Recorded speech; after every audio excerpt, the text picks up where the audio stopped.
بسم الله الرحمن الرحيم الحمد لله رب العالمين والصلاة على سيدنا محمد عليه وصحبه وسلم marka hore waxaan leeyahay inna lillahi wa inna ilayhi raaji'uun dadkii ku geeriyooday ama iraahdii ku shahiiday fatahaadida wadanka ka dhacay oo dhan meel gobolada kala duwan waxaan leeyahay dadkaas Ilaahu naxariisto jannada firdaws Ilaah ka warabsho intaas kadib bacda maqrib ra'iisul wasaaraha dalka Xasan Cali Kheyre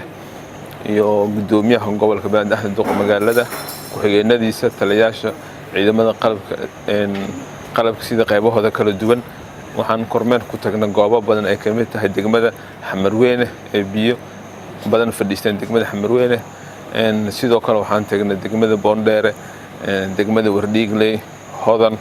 iyo meeshaan checkpointiga marka dhinaca boorka la tagay email kala biyo fadhiistaan ujeedkan wuxuu ahaa inuu soo aragno dadka meesha dibka ka soo gaaray iyo sidoo kale meelaha biyaha fadhiistaan in xaqiiqdii dawladda waxay u gurmatay dadka inta markaas ay ka gaarsiin kartay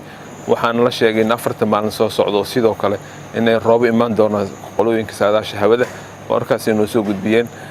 marka waxaan shacabka Soomaaliyeed inay isku gaaraan ka codsan lahaa sidoo kale madaxweynaha iyo ra'iisul wasaaraha waxay fareen maamulka gobolka Banaadir ciidamada qalabka sido qaybahooda kala duwan maanta ilaa 500 ciidan si volunteer u shaqeynaysay saaka ilaa iyo saacada hadda la hadla ciidamada shaqeynayo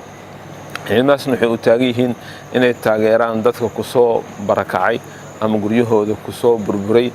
roobabkii ka daay magaalada Muqdisho marka waxaan leenahay shacabka reer Muqdisho isku gurmadaan sidoo kale waxaan dawladda ay balan qaadaysaa inay sii wadi doonto dadaalada ay hadda ku jirto beerina way sii wadi doonaa guddiga la sameeyay guddigaasna wuxuu xarun u yahay gobolka Banaadir marka hore u sheegay xildhibaanada iyo wasiirada iyo dadka mas'uuliyiinta kale ganacsiga waxay imaan karaan qofkii kaalmeynaya dadkaas tabaalaysan gobolka Banaadir xarun labada maalmood soo socda meesha la joogo